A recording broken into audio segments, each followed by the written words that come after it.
Alhamdulillahilladzi tafaddala alaina bihabibihi wa rasulih Sayyidina Muhammadin afdhalul hudati ila sabilih wa amarana bitawqirih wa birrih wa tabjilih wa farada alaina mahabbatahu kama jaa fi tanzilih. Ashhadu an la ilaha illallah wahdahu la syarika lah rafi'u hujubil ghafla an qulubi awliyaih wa muzilu syawahidil i'tibar liman ihfadha li kibriyai. Wa ashhadu anna sayyidana wa nabiyyana wa qurrata a'yunina wa nura qulubina Muhammadan abduhu wa rasuluh alladhi khassahu Allahu bi khawasi in'amih wa kammalahu bi akmali ikramih. Allahumma salli wa sallim wa karrim wa majid ala sayyidina Muhammadin wa ala alihi wa ashabihi salatan taliqu biqadrihi wa maqamih. Amma ba'du, faya ma'asyiral muslimin, usi nafsi wa iyyakum bitaqwallahil azim. Faqad qala Allah ta'ala fil Qur'anil azim, ya ayyuhalladzina amanu taqullaha haqqa tuqatih wa la tamutunna illa wa antum muslimun. Ma'asyiral hadirin, sidang Jumat yang berbahagia, di atas mimbar ini pada hari Jumat yang penuh barakah ini, kami selaku khatib dan merupakan kewajiban untuk selalu mewasiatkan pada diri sendiri khususnya dan kepada kaum muslimin umumnya, dan juga merupakan inti kita diwajibkan untuk menghadiri salat Jumat yang harus disampaikan kepada hadirin Jumat sekalian, yaitu untuk selalu meningkatkan takwa kita kepada Allah Subhanahu wa ta'ala.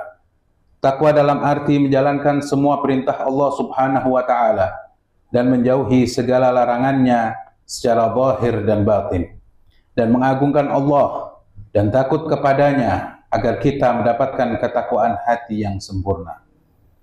Ma'asyiral muslimin rahimakumullah, ada sebuah hadis yang diriwayatkan dari sahabat Abu Hurairah radhiyallahu anhu, di mana Nabi Muhammad sallallahu alaihi wasallam bersabda, "Salatun munjiyat wa salatun muhlikat wa salatun darajat wa salatun kaffarat." Ada 3 perkara yang menyelamatkan, 3 perkara yang membinasakan, 3 perkara yang mengangkat derajat, dan 3 perkara yang menghapus dosa. Amal munjiyat fa khasyatullahi ta'ala fi sirri wal alaniyah.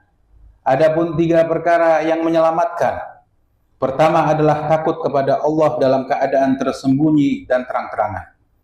Inilah inti dari keikhlasan dan tanda hidupnya hati. Takut kepada Allah bukan hanya ketika kita berada di hadapan manusia, bukan hanya kita sedang dinilai oleh orang lain, tapi justru ketika kita sendirian, ketika tidak ada satupun mata yang melihat kita. Banyak manusia mampu menjaga amalnya di depan orang lain, tampak soleh, tampak baik, lisannya terjaga, namun ketika sendiri ia berani bermaksiat. Disinilah letak ujian yang sebenarnya, karena hakikat takut kepada Allah adalah merasa diawasi olehnya dalam setiap keadaan. Para ulama tasawuf mengatakan, hakikat takut kepada Allah adalah ketika engkau merasa diawasi, walaupun tidak ada yang melihatmu. Inilah yang disebut muraqabah, merasa selalu dalam pengawasan Allah Subhanahu wa ta'ala. Dan yang kedua adalah wal qasdu fil faqri wal ghina, bersikap sederhana dalam keadaan kaya maupun miskin. Sifat ini disebut qanaah dan tawazun, keseimbangan hidup, tidak berlebihan dalam segala hal. Ketika miskin, ia tidak berputus asa, tidak mengeluh berlebihan, dan tidak iri kepada orang lain. Ia yakin bahwa rezeki adalah ketetapan Allah.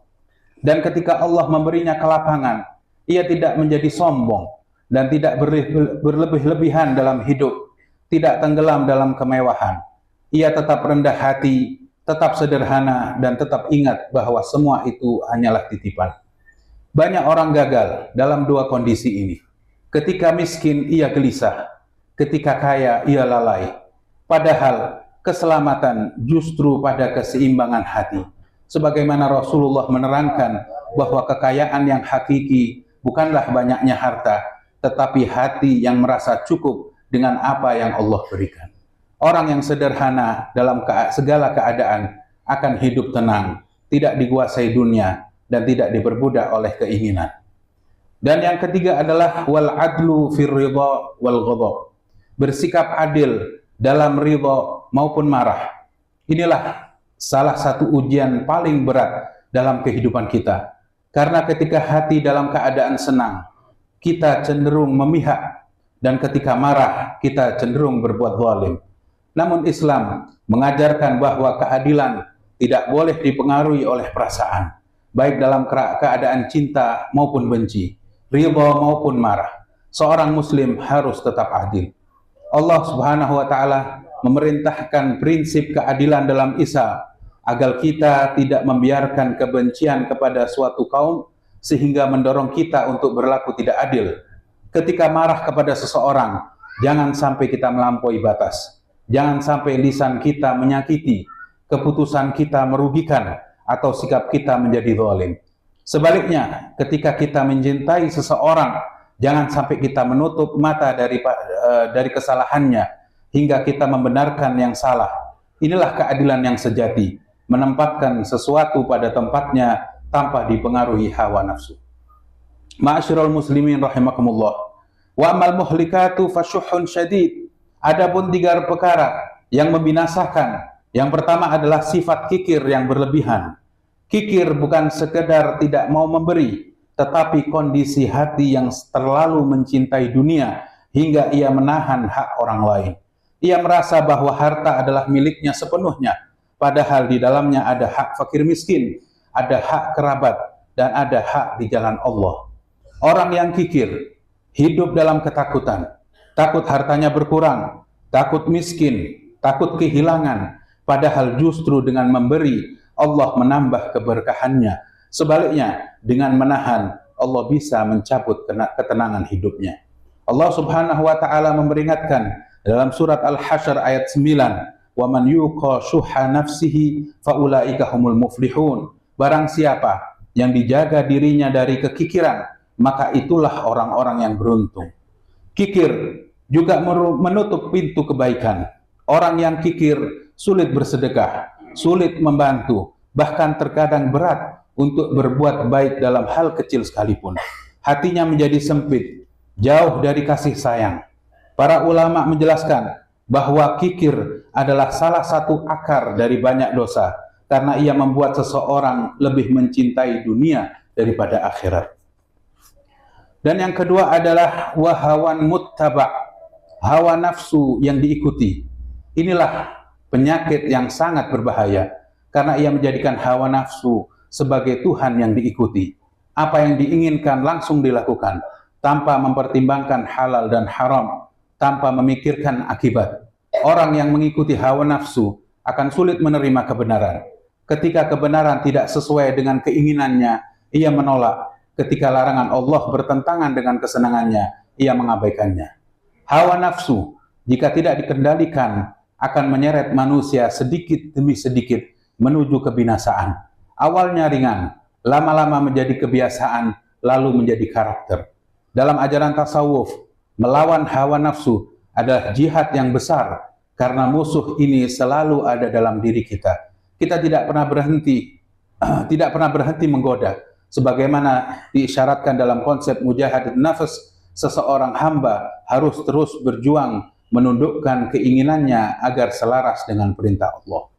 Dan yang ketiga adalah wa'ijabul mar'i binafsihi, kagum terhadap diri sendiri, yaitu ujub.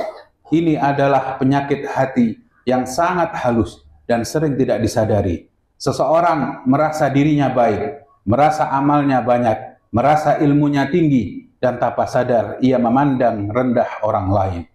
Ujub merusak amal yang seharusnya bernilai di sisi Allah menjadi sia-sia karena tercampur dengan rasa bangga diri. Lebih berbahaya lagi, ujub bisa menghalangi seseorang dari taubat karena ia merasa sudah baik, ia tidak merasa perlu memperbaiki diri, ia menutup pintu muhasabah. Para ulama mengatakan dosa yang disertai penyesalan lebih dekat kepada ampunan daripada amal yang disertai ujub. Sebagaimana disebutkan dalam peringatan keras dari Nabi Muhammad SAW, la yadkhulul jannata man kana fi qalbihi mithqalu dzarratin min kibrin. Tidak akan masuk surga orang yang di dalam hatinya ada kesombongan walau sekecil biji tanaman. Ujub adalah pintu menuju kesombongan, dan kesombongan adalah sifat yang sangat dibenci oleh Allah Subhanahu wa taala. Ma'asyiral hadirin rahimakumullah, wa amma darajat fa ifsya'us salam wa it'amut ta'am was salatu bil laili wan nasu niyamu. Adapun 3 perkara yang mengangkat derajat.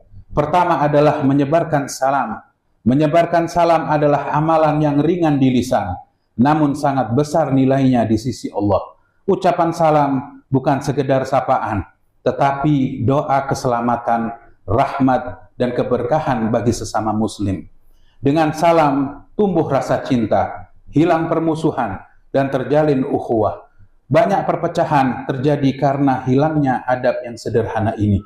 Padahal Islam mengajarkan untuk memulai kebaikan dari hal yang kecil. Yang kedua adalah memberi makan. Memberi makan adalah bentuk nyata dari kasih sayang dan kepedulian sosial. Ia bukan hanya memberi kepada orang miskin, tetapi juga kepada tamu, tetangga, bahkan saudara. Dalam memberi makan terkandung banyak kebaikan, menghilangkan lapar, membahagiakan orang lain, dan melembutkan hati kita sendiri. Orang yang sering memberi makan akan dijauhkan dari sifat kikir dan ditumbuhkan rasa empatinya. Dalam kehidupan sehari-hari, memberi makan tidak harus menunggu kaya. Bahkan dengan hal sederhana, sebungkus nasi dan segelas air, jika dilakukan dengan niat yang ikhlas, bisa menjadi sebab diangkatnya derajat di sisi Allah. Dan yang ketiga adalah salat malam tatkala manusia terlelap. Inilah amalan yang paling tinggi nilainya di antara ketiganya, karena dilakukan saat orang lain terlelap dalam tidur, ketika suasana sunyi, tidak ada riak, tidak ada pujian, hanya seorang hamba berdiri di hadapan Rabb-Nya. Salat malam adalah tanda keimanan yang kuat dan cinta yang mendalam kepada Allah Subhanahu wa taala. Orang yang bangun di malam hari meninggalkan kenyamanan tidurnya demi bermunajat, menunjukkan bahwa hatinya lebih mencintai Allah daripada dunia. Wa ammal kafarat fa isbaghul wudu' fi sabrat wa naqlul aqdam ila al jama'at wa intidharu salati ba'da shalah. Dan adapun 3 perkara yang menghapus dosa. Yang pertama adalah menyempurnakan wudu dalam kondisi sulit, misalnya saat dingin atau saat malas atau lelah, namun tetap menyempurnakan wudu. Ini termasuk hal-hal yang bisa menghapus dosa. Dan yang kedua adalah melangkahkan kaki ke masjid untuk sholat berjamaah. Setiap langkah menuju masjid adalah pahala dan penghapus dosa. Dan yang ketiga adalah menunggu sholat setelah sholat. Duduk di masjid, menunggu waktu sholat berikutnya. Ini tanda hati yang terikat dengan masjid. Ma'asyiral muslimin rahimakumullah. Hadis ini adalah ringkasan jalan hidup seorang muslim. Apa yang harus dijaga, apa yang harus dihindari, apa yang harus diperbanyak. Ia akan menjadi peta kehidupan yang jelas, yang menunjukkan kepada kita jalan keselamatan dan jalan kebinasaan, jalan kemuliaan dan jalan kehinaan. Dalam hadis ini, Nabi Muhammad SAW tidak hanya memberikan nasihat yang terpisah-pisah, tetapi merangkum seluruh perjalanan hidup manusia dalam 4 bagian penting. Bagaimana menjaga hati, bagaimana mengendalikan diri, bagaimana meningkatkan derajat, dan bagaimana membersihkan dosa. Dan marilah kita memohon kepada Allah agar diampuni dosa-dosa kita, dosa kedua orang tua kita, dan dosa seluruh kaum muslimin. Ya Allah, bersihkanlah hati kami dari sifat kikir, dari mengikuti hawa nafsu, dan dari rasa bangga terhadap diri sendiri. Ya Allah, jadikanlah kami hamba-hambamu yang takut kepadamu dalam keadaan tersembunyi maupun terang-terangan. Berikan kami hati yang ikhlas, jiwa yang tenang, dan amal yang Engkau ridhai.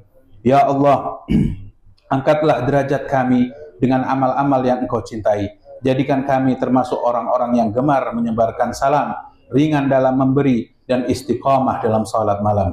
Ya Allah, hapus dosa-dosa kami dengan rahmat-Mu. Mudahkan langkah kami. Mudahkan langkah kami menuju kebaikan.